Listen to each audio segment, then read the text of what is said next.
I'm going to continue the video that I had to stop, well, the previous video. In this, again, the focus is on outliers for Y. And so we've got some things handy. You never know, or at least I never know how long it's going to be before you watch the two videos, or watch the next video from a previous video. Easy for you to say. But anyway, the previous video, we looked at a couple of things. First of all, let's kind of check this off.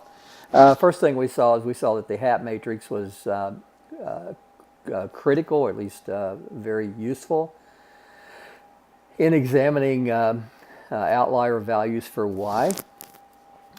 We saw that more specifically, and we saw this in 6500, that the hat matrix is super cool because it turns our observed values for Y into predicted values for Y. So one simple matrix, well, I don't know about simple, but one matrix does that for us. And the next thing that we saw, and again we saw this in 5500, that the errors can be expressed in terms of this hat matrix and the identity matrix. The other thing that we talked a little bit about in the previous video is that the variance-covariance matrix of the residuals is given by this relationship, and that the variance for a particular residual can be found by taking the mean square error times the difference, 1 minus HII. And guys, remember, HII, H sub II, is just the value on the diagonal for the ith case. Next thing we saw, I don't know what happened to my, there we go, is that the covariance for two residuals, obviously I not equal to J, that would make it where we would be interested in the variance, but we saw that the covariance for two residuals can be found by taking minus the Hij, which will give you the covariance times the mean square error. Now, let's get rid of that. And the next thing from the video that I thought was kind of cool, something that I pointed out to you guys, is that we can get our predicted or fitted values, Y hat, both ways. First of all, this one uses the variables, more specifically the predictor variables, and this uses the diagonal, the elements on the diagonal of the hat matrix times the response variable, or your dependent variable. Okay, so two different ways to create predicted values. Now, what I want to do in this video is to examine what we call studentized deleted residuals. So it should be kind of clear where we're headed with this whole deleted residual thing. We're going to examine models after we delete residuals that appear to be extreme. So guys, just hang on for the ride, and we'll create that very patiently. Okay. Well, guys, the first step in this process, at least as I would like to present it, is that we must recognize or appreciate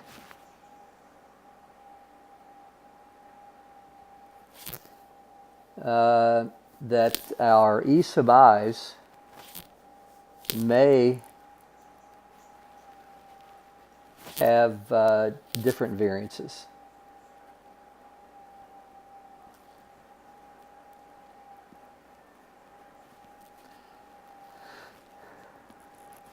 The second thing is, because of this,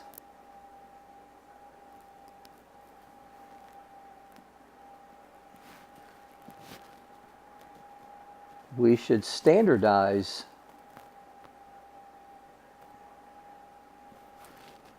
each distribution, if you will. We should standardize each, and I don't know how I really want to say this. Focus on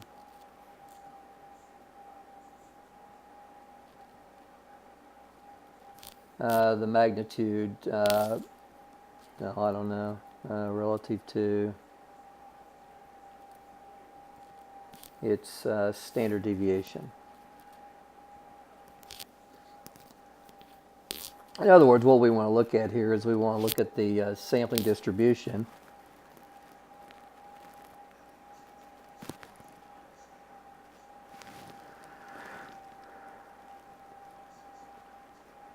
of the sampling, or the sampling error, if you will, of the residuals. Now, guys, what that allows us to do is it allows us to get things on kind of a common unit where we can compare them. You know, for example, I mean, this is something that you may encounter if you're teaching an introductory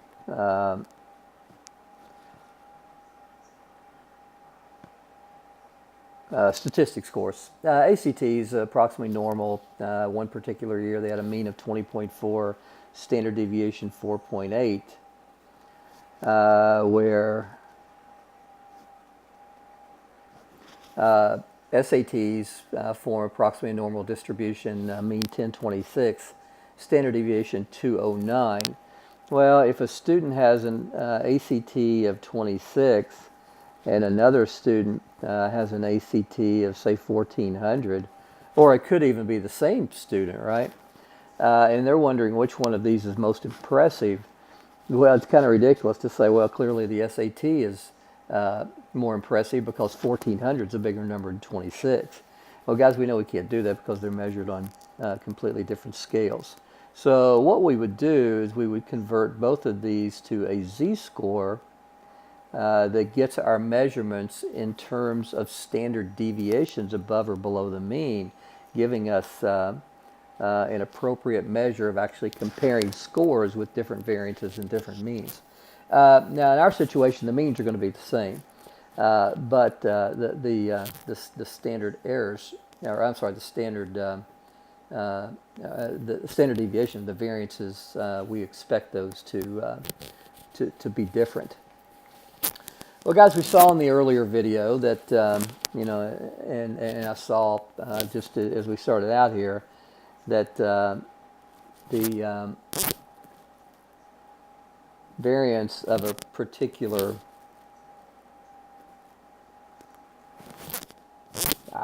Doug,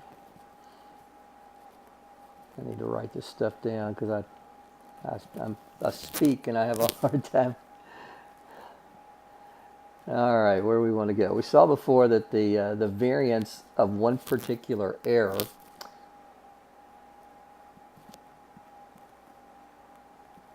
and I even showed this at the beginning of the video because I knew we were going to use it. So it should be no stretch of the imagination that the standard deviation is just the square root of the variance. It also should be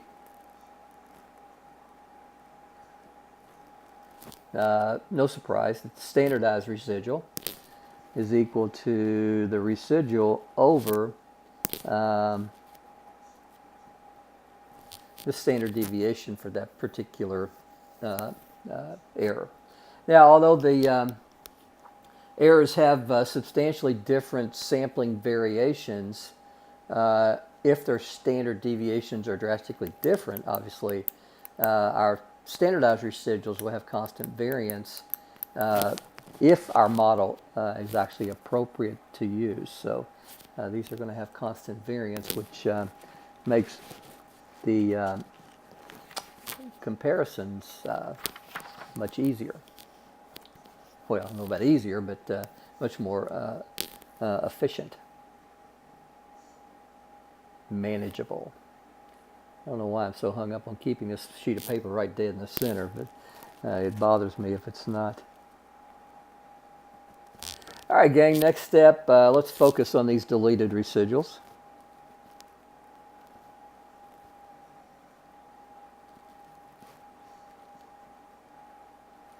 And obviously, from the spirit of the video so far, we're going to be focusing on the standardized residuals. So let's let d sub I equal the deleted residual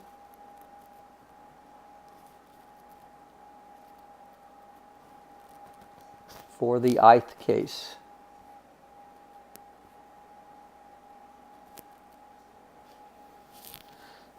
And the main idea that we have here is we fit our model.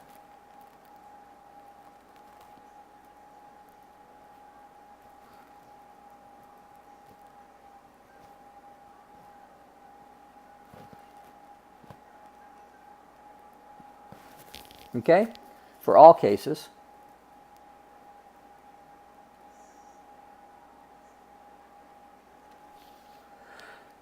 And then we look at another model.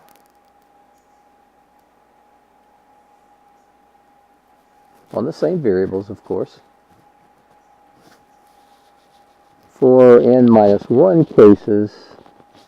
And the one that we're missing is the case that has the residual that is the most extreme. But in general, we talk about a deleted residual by looking at, so to speak, comparing the two models. When we have the case that's deleted, again, not the variable, it's going to be tempting for you guys to get, or I don't know about tempting, it's going to be potentially tempting for you guys to get confused from, again, the extra sum of squares things we did, which deletes a variable, or should we add a variable? Now, this is not focusing on variables, this is focusing on cases, okay? So, just to keep the eye on the prize here, let's say we have our first and our second all the way down to our n observations, and we have y and x1 and x2, and let's just say we've got a 3 predictor model here, and we look at our errors, and then we look at our standardized residuals for each of these. And we come down through here, and for the, whatever it may be, let's say the 15th case, we calculate a standardized residual of negative 3.76. Well, I talked about earlier of the threshold of plus or minus the absolute value of the standardized residual being higher than 2, meaning we have a mild outlier, and if it's higher than 3, we have an extreme. So, this would raise caution. And I would address the question, is this one particular observation inappropriately influencing the results of my model? And again, guys, the timing of all this has a lot to do with when students are taking Math 6500. If you're pursuing the entire program, you're getting closer and closer and closer to your master's thesis. So when we start dealing with real life data from students in high schools and school districts and states and regions, whatever it may be, we get these influential observations. So we want to have at our disposal ways to address those, okay? So guys, the way we calculate d sub I, the deleted residual, is we take y sub I minus y hat sub I. All right, that's going to be a little weird, so let me explain what this is. So this is just the actual observed y for the ith case. And guys, let me get this back and just make sure. There's some things that I've noticed lately. So for this particular case, let's say that's a 20. So that would be our y sub I. This term right here is the point estimate at the levels of x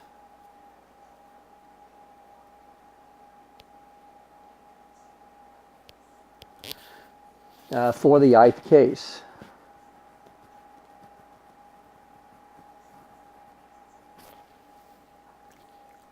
So in other words, what we would do here, if we go back to this, and let's say that, whatever this may be, 11, 10, and 9, what we would do is we would put this into our model.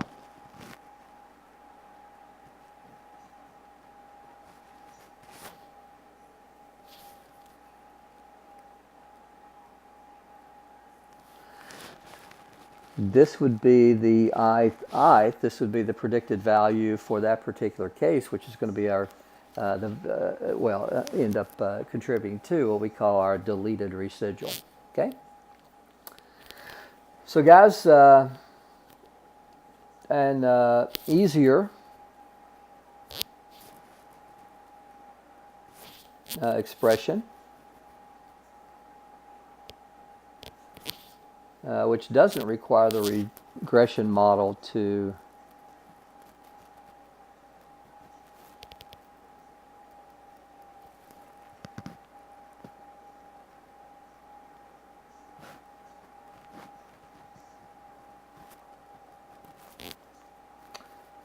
be calculated, is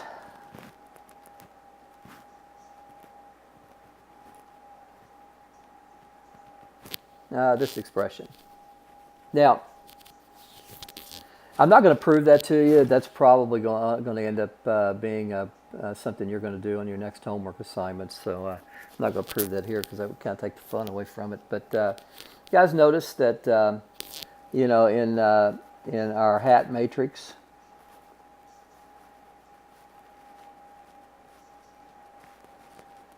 that these H11s, H22s, H33s are the values on the diagonal. And something else I want you to note is as H sub II gets larger, D sub I gets what? So if this gets larger, this gets smaller, so the value will get, so the D sub I will get larger. Okay? So the larger value we have on the diagonal of the ith entry in the hat matrix, our deleted residual gets larger. So gang, getting ready to get to some kind of cool stuff here. We're getting ready to get into some calculations too. So guys, the deleted residuals.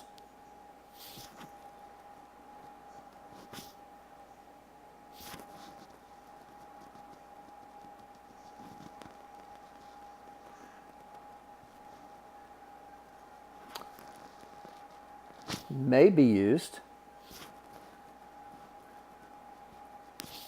to identify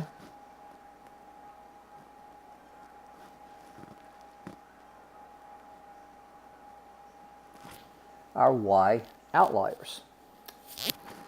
Furthermore, we'll create a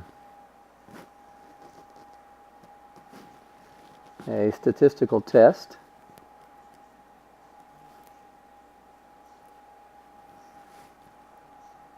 from the fact that our test statistic for the deleted residuals follows a t-distribution, degrees of freedom, n minus k minus 2. Now, I don't know if that's clear why degrees of freedom n minus k minus 2. Well, typically you think of your degrees of freedom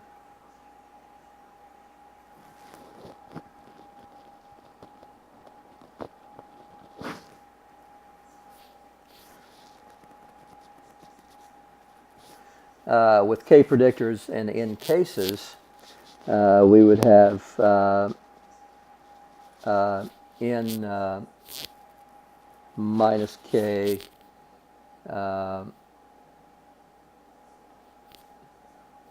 let's see, n minus k, so k predictors, what, minus 1? Yes. But in this situation, we don't have n cases, we have n minus 1.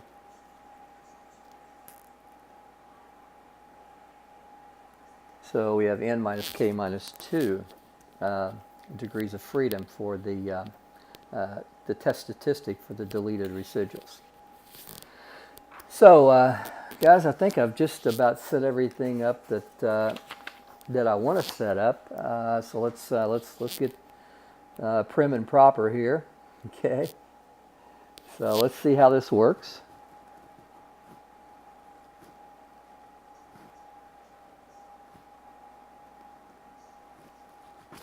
And again, our deleted residual.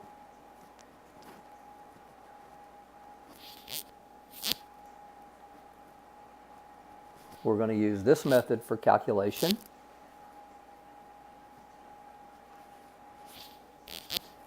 And our standardized residual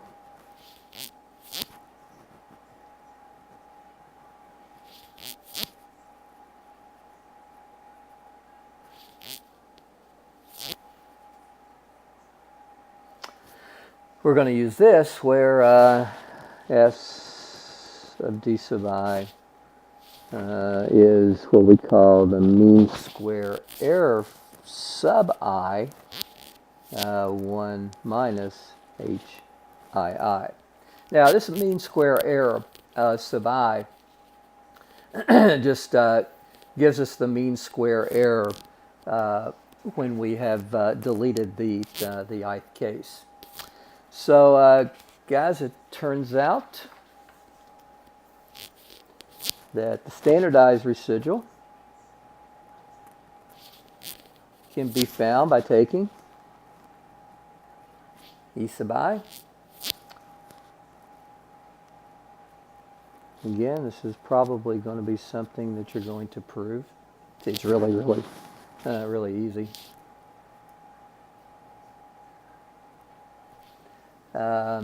Square root of the mean square error sub I, and again, that's just the mean square error when the ith case is deleted, times 1 minus HI, which is the diagonal element in the hat matrix. Now, unfortunately, our standardized residuals are not independent.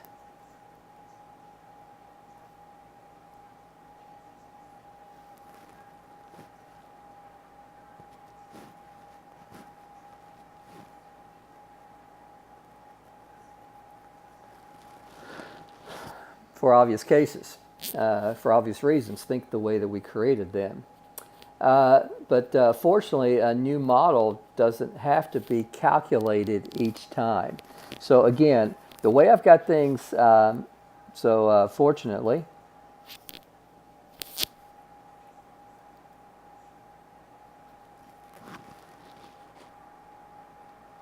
there's a better way.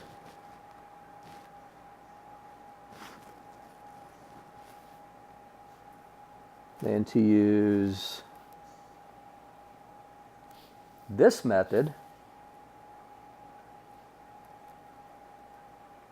which requires you to create two models. One with the ith case, another without the ith case. Okay? And it turns out that we have n minus k minus 1 times the mean square error is equal to n minus k minus 2 times the mean square error of the, with the ith case deleted, plus e sub I over, no, that wouldn't be right, e sub I squared over 1 minus hii. Now guys, this leads very nicely to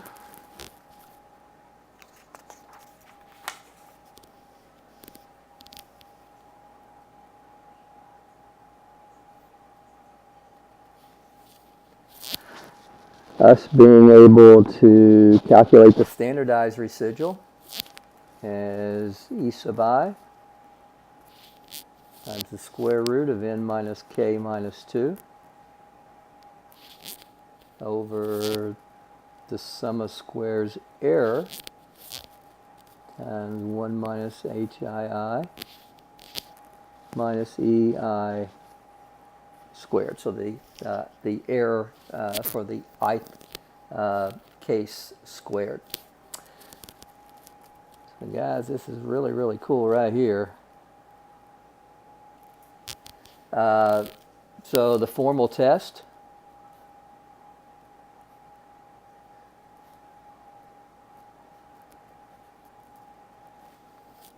is identify y observations with large absolute value standardized residuals.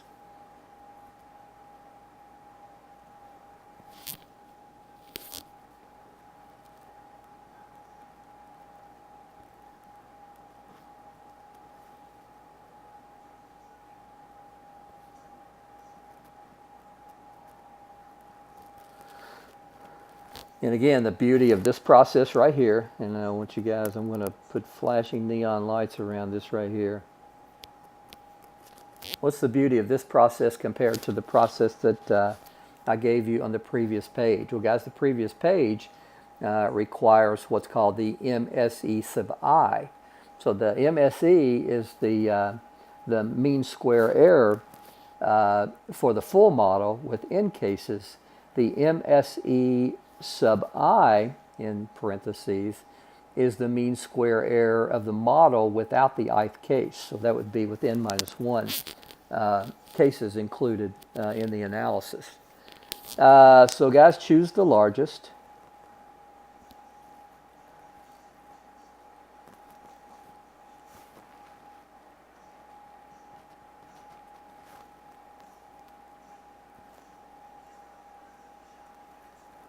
And for obvious reasons, we choose the largest absolute value standard residual because we don't really care if the residual is positive or negative, whether the point lies above the line or above the plane, whatever it may be. And the third thing we want to do is we want to implement what's called Bonferroni correction.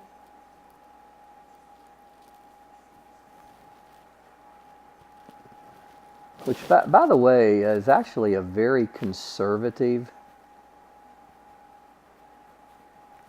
method. But the Bonferroni correction will use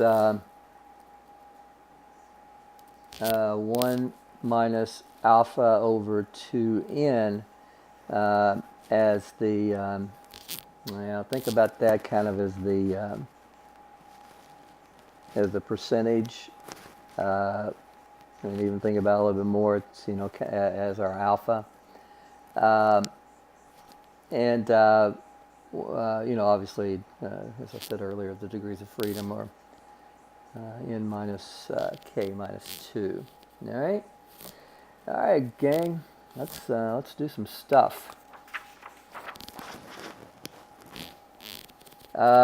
What I would like to be able to do here is I would like to open the body fat data set. So you might want to stop the video and get that. And I'd like to create ultimately a new data frame which has y, x sub 1, x sub 2, x sub 3. So I have my data set. I'd like to create the errors for each observation. I'd like to create the values on the diagonal. And I'd like to create the standardized residuals. All right, so let's get that going. Okay.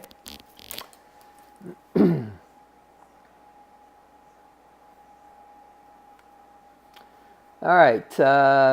Let's see. Need to get R open.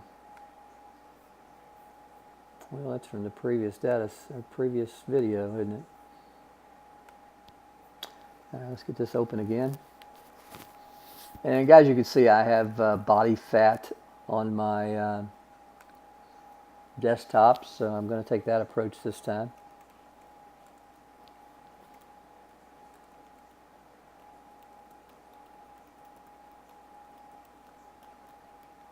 And we'll just get our data open.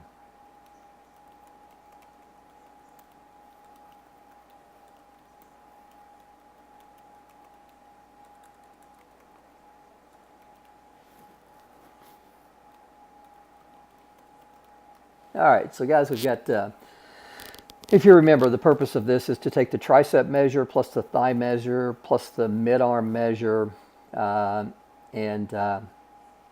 use that to predict the body fat. Okay. Now, first thing we got to do is we got to create some matrices because we're ultimately going to have our hat matrix. So we're going to need to set up our X matrix. So I'm going to need some ones, and you can handle this however you want to. I just a lot of people think that they've got to do everything the quickest that they can. I don't feel that way. So, guys, I'm going to need the number of ones for my sample size. For the first thing I need to do is they'll give me the number of variables there. Is I need to find out how many measurements I have in each variable. So I can use triceps, and I see that I have n equal 20 cases in the data set. Now, if you don't like that, just type data, and you can see that you have 20. But I like having the names right there. Okay, so what I want to do first of all is create my ones. So I just call them ones because I'm not that creative. So I want to create ones, and I want 20 of them. Guys, I now want my design matrix. I'm going to call that X. Now, the reason I didn't call it X before is because I had some potential other stuff called X. So I want to bind some stuff. I want to bind my ones. I want to bind triceps with thigh and mid-arm. Obviously, the number of rows that I need is 20, and the number of columns I need is 4. And by row equals false. Now, before we go any further, let's just make sure this is what we need, and we can see that it's exactly what we need. Okay. Next thing we're going to need is our Y, and this is always, again, the easiest one to body fat, right? Yeah.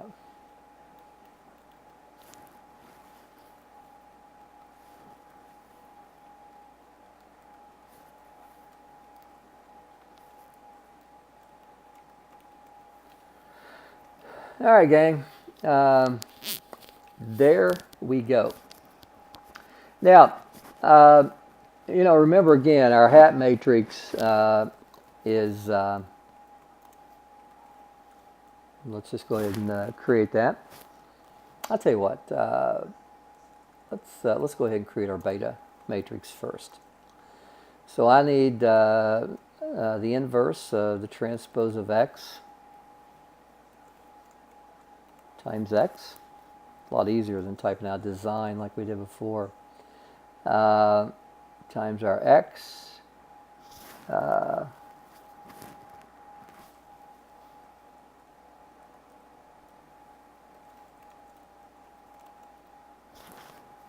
Times our Y. All right. So guys, our beta would be this, and just you may always hey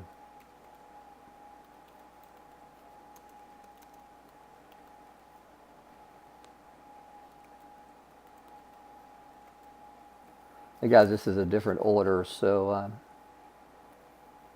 what is it, triceps? Alright, so let's go ahead and get that. So I need to put triceps. Alright gang, so we can run our model and we see that we get the same things, which is cool. It'd be kind of crazy if we didn't get the same things. Now again, I want to handle all this via matrices because we've got to have the hat matrix and all these calculations. So there's really not a nice way that we can take care of this without the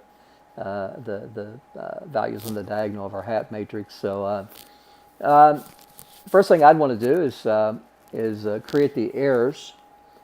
So we can think about our errors from our matrix operations as what? Well, that's going to be our y minus. How do we do that? What do we do? Our observed minus our predicted. And we've seen two ways that we can find our predicted value. And guys, I'm just going to use the x beta. Why not?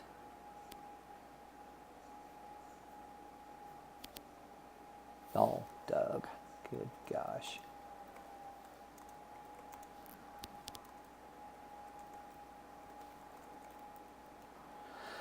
All right, gang.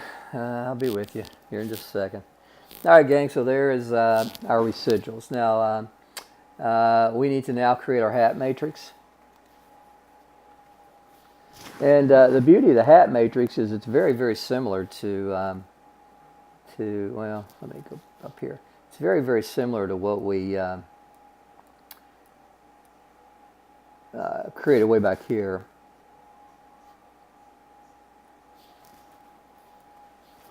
The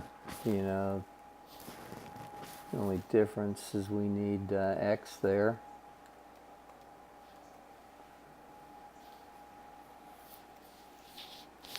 And I want to put that in parentheses.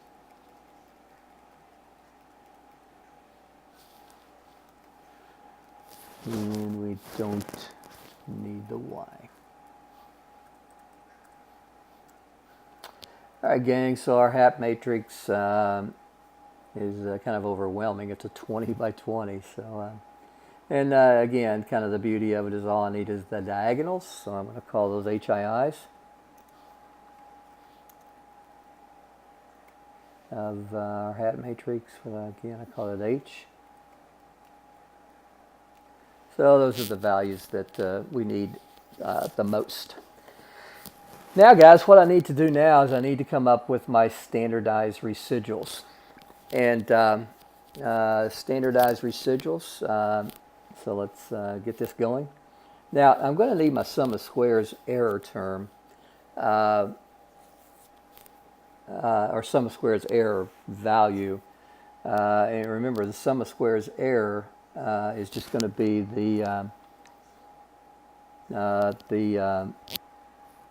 so let's go sum of squares error is going to be the sum of my, I did call those residuals, right? Yeah.